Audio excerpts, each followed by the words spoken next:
Right, let's have a discussion over whether Mo Salah is right or wrong in what he did, discussing his contract openly with the journalists in the mixed zone outside the Southampton match. This has been something that has split the internet right down the middle. This has split the fan base down the middle. Pundits, players, content creators, fans, even Arne Slot himself has had to come out and address the situation in his pre-Real Madrid press conference. And I don't know where I land on it. I don't know which side of the table I sit at, because on one hand, Mo Salah's well within his right to discuss this. Mo Salah's well within his right to discuss his contract. If he wants to come out and say it in public, that's his prerogative. But on the other hand, is it a distraction? Maybe. Possibly, and we're going to look at that today. The main reason for this is because Jamie Carragher obviously came out on Monday Night Football and gave his thoughts on the matter, stating that he thought Mo Salah was selfish, saying that things like cryptic tweet, addressing the mixed zone about his future, and that Liverpool's priority should be winning the Premier League over securing the futures of Mo Salah, Van Dijk and Trent Alexander-Arnold. To an extent I agree with. I completely understand that Liverpool as a club is bigger than any player. But these three players in particular, Mo Salah, have earned the right to be given those new deals. If you're Liverpool Football Club and you're looking at this right now and thinking, well, they're in the 30s, well, Van Dijk and Salah are anyway, do we want to extend it? Yes, you do, because they are not normal 30-year-old footballers. Mo Salah's 32, and he's putting out numbers that people in their mid-20s, in their prime, could only dream of. He's the fastest ever Liverpool player to get double digits in goals and assists in a Premier League season. He's on course to beat his 2017-18 record, where he scored 32 goals that season, breaking the then Premier League goal record before Haaland decided to turn up and ruin it. And he's on course to break Thierry Henry's 20 assist record. He is an absolute machine and is undeniably in Liverpool's top 5 players of all time, as Jamie Carragher rightly said. But does this whole thing mean he's selfish? Does this whole situation mean he was selfish in what he did, in what he said? No, I don't think he was. And to be honest, I agree with some things that Carragher said, which we'll get into shortly, but I disagree with the whole sentiment of it. Salah has not come out and said, the club's a joke. I don't want to be here. This is ridiculous. I'm not being offered what I wanted. He was speaking factually. I'm doing a Rafa Benitez now. He said things that were true. He is more out the club than he is in. He's in the last 6 months of his contract. He's not been offered a new one, and he's 1 month away from being able to discuss pre-contract agreements with teams outside of the Premier League. He's not wrong in what he's saying. He was honest and true. Had he gone to that mixed zone, the whole thing was obviously premeditated. He knew what he was getting into when he got there. He knew there was going to be contract questions. But had he turned up and the first question is, what's going on with your contract, Salah? And he goes, nope, sorry, bye. What do you think the narrative's going to be? The narrative is obviously going to shift to, well, things aren't going well because Salah's just thrown his tantrum and left.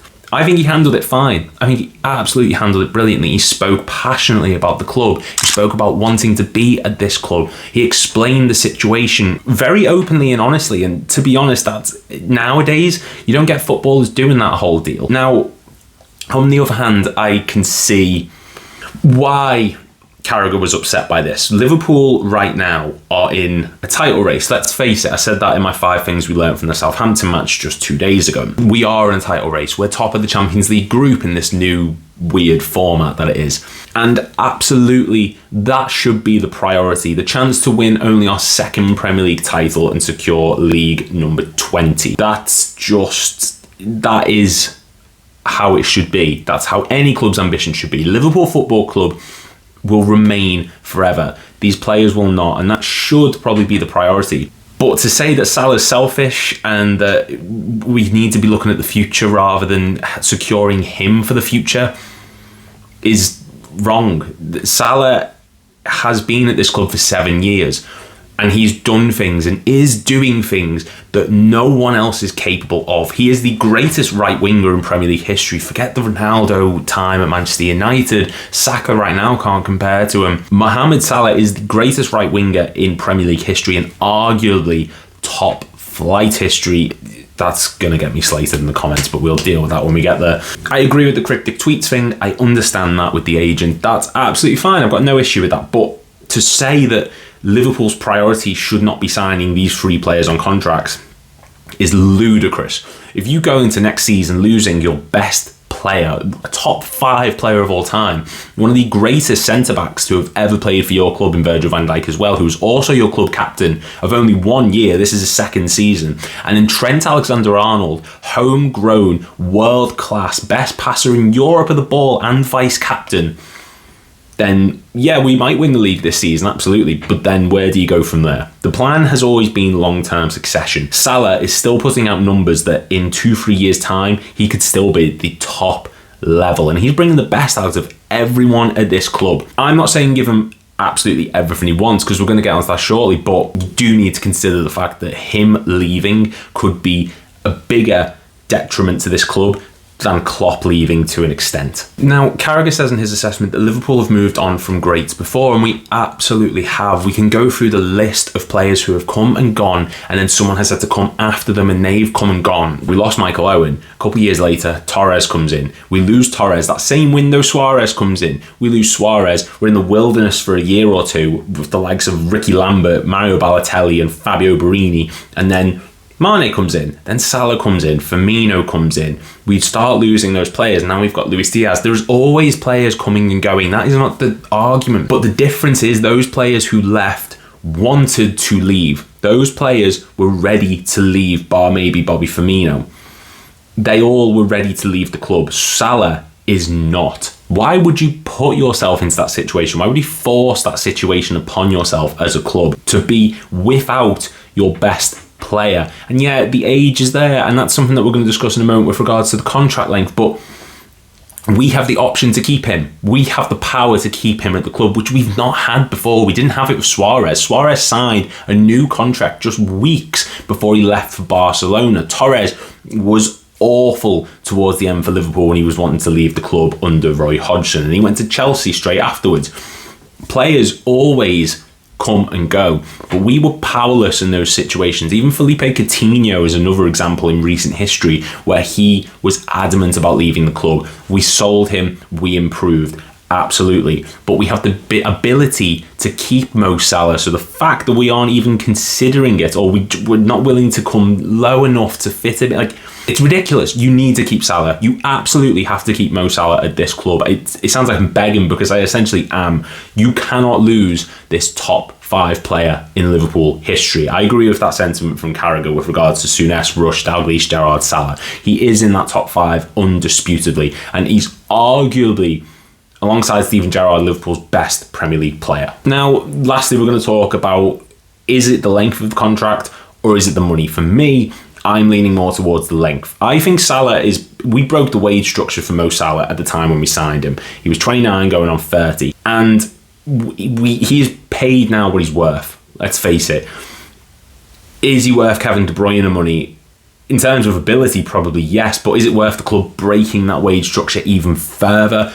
Probably not. But for me, I believe this is length. I think Salah knows just how good he is. He knows how capable he is of performing at the top level of European football on a consistent basis. He knows that he could do this for a good number of years. He is athletically one of the most gifted players in the Premier League era, and he knows that. He wants to perform at the highest level, and that's why I think Saudi's off the table for him. I think he is going to remain in Europe one way or another. Liverpool right now have the ability to keep Salah if we just give him that extra length of contract. This is all speculation. It might be way off the table. I don't know. I may be way off base and I'm completely missing what it is. Maybe it is money. Maybe it's bonuses. Maybe it's signing on fee. I don't know.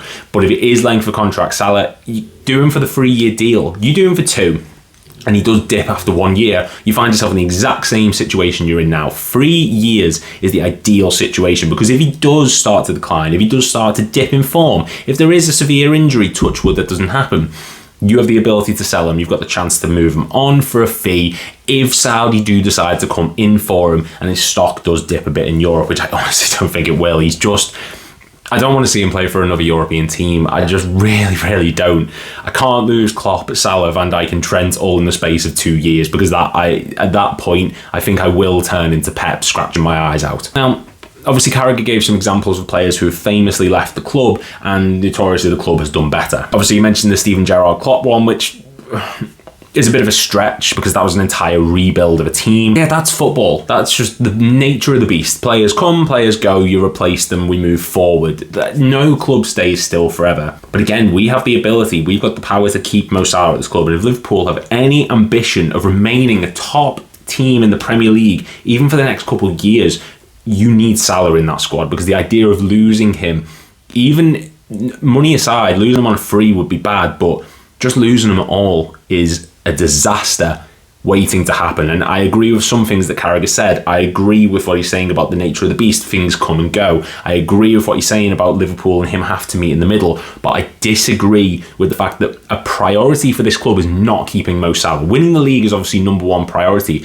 but keeping Mohammed Salah is just as important in some regards, because I don't want to be this club that win it this season, but then we lose Mo Salah, Van Dijk and Trent, and we fall off a cliff. What's the biggest criticism that Klopp gets during his time at Liverpool? He only won one Premier League title. Not a criticism from me, but other fans will use it as a way of sort of trying to get under our skin, even though it doesn't work.